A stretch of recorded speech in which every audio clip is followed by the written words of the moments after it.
একাত্তরে জামায়াতে ইসলামী কোনো ভুল করে থাকলে এবং তা যদি সন্দেহাতীতভাবেও প্রমাণিত হয় তাহলে জাতির কাছে জামায়াত দলীয়ভাবে ক্ষমা চাইবে বলে মন্তব্য করেছেন দলটির আমির ডাক্তার শফিকুর রহমান।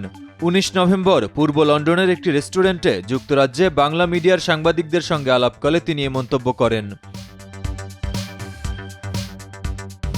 এ সময় ২৪-এর গণ অভ্যুত্থানে নিহতদের জাতীয় বীর হিসেবে স্বীকৃতি দেওয়ার দাবি জানান জামায়াত আমির।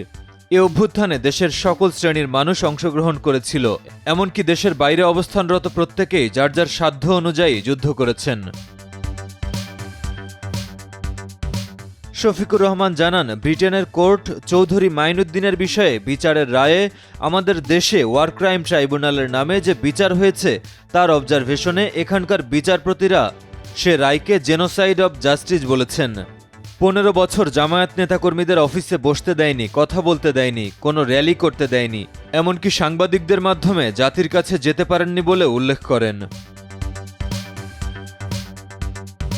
তিনি বলেন, জাতিগতভাবে অনৈক্য এবং দুর্নীতির কারণে আমরা জাতি হিসেবে আগাতে পারিনি।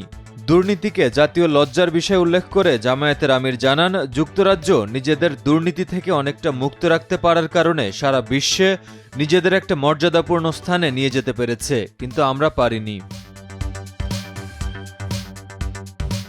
প্রবাসীরা রেমিটেন্সের মাধ্যমে জন্মভূমি বাংলাদেশকে বিপুল সহায়তা করে যাচ্ছেন উল্লেখ করে জামায়াতের আমির বলেন, মনিটারি রেমিটেন্সের পাশাপাশি বাংলাদেশকে ইন্টেলিজেন্স রেমিটেন্স পাঠানোর জন্য প্রবাসীদের কাছে আবেদন রাখছি। ইন্টেলিজেন্স রেমিটেন্স বাংলাদেশে বুদ্ধিবৃত্তিক বিকাশে বিরাটভাবে সহায়ক হবে। এভাবেই স্বপ্নের বাংলাদেশ গড়তে প্রবাসীরা অপরিসীম অবদান রাখতে সক্ষম হবেন।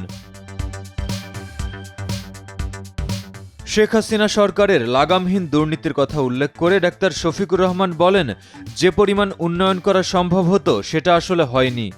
বাংলাদেশে উন্নয়ন প্রকল্পে যে ব্যয় দেখানো হয়েছে, অন্যান্য দেশে সে ধরনের উন্নয়ন প্রকল্প তার ৩ ভাগের ১ ভাগ ব্যয়ই সম্পন্ন হয়েছে।